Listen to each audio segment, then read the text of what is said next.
The Long Way Home, a 10-minute immersive devotional retelling of the prodigal son inspired by Luke 15:11-32. He had always dreamed of cities beyond the hills. The younger son Levi, they called him, lived in the shadow of his older brother, in the quiet folds of a prosperous countryside estate.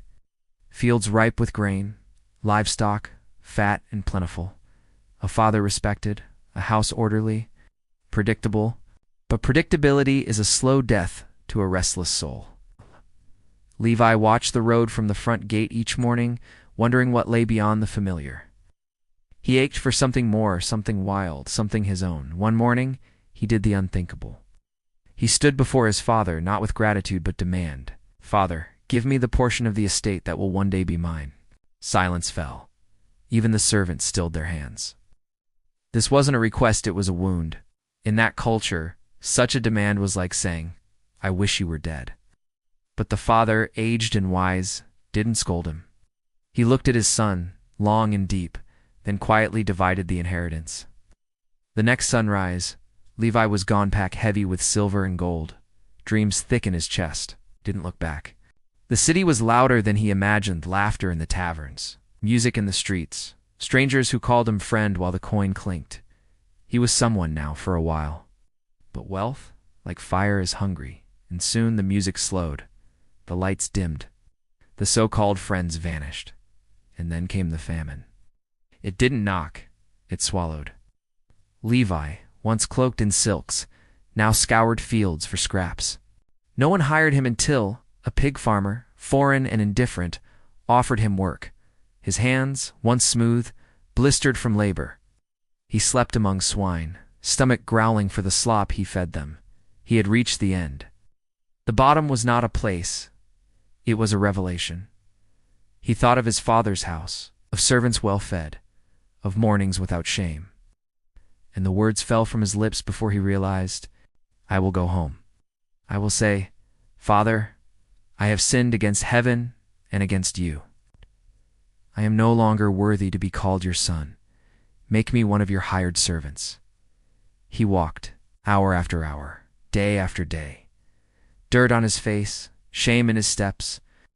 But what he didn't know, what he couldn't know, was that back home, his father had never stopped watching the road. Every morning, every evening. Hope can be stubborn in the hearts of those who love deeply. And then it happened. It's a figure on the horizon, thin, tired, limping. But the father recognized the walk, the shape of the shoulders, the way he dragged his right foot slightly. Before the servants could speak, before his older son could scoff, the father ran, not walked, ran. Old men didn't run in that culture. It was undignified. But love outruns dignity. He threw his arms around his son, pulling him into his chest, tears mixing with dust. "Father," the son choked out, "I've sinned against heaven and against you. Not worthy." But the father interrupted. "Bring the best robe," he shouted to the servants, "and put it on him. Put a ring on his hand, sandals on his feet. Kill the fattened calf. Tonight we feast." At that night, thunder, a sky full of stars, they celebrated. Music returned. Laughter returned. The son was not tolerated. He was welcomed, restored, home. But not all hearts danced. Outside, in the shadows of the celebration, the older brother stood, arms crossed, eyes narrowed. He had stayed, worked, obeyed. And yet no robe, no feast. The father found him sulking in the field. "All these years," the elder son said bitterly, "I've served you, never disobeyed, yet you never gave me even a young goat to celebrate. But this son of yours who devoured your property with prostitutes returns, and you throw him a party?" Ow. The father stepped close. His voice was soft but strong. "Son, you are always with me. All that I have is yours." But we had to celebrate. Your brother was dead and is alive again. He was lost and is found. This story is more than parable. It's a mirror.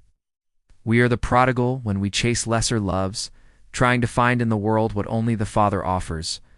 We are the elder brother when we let comparison kill compassion, when our pride blinds us to grace.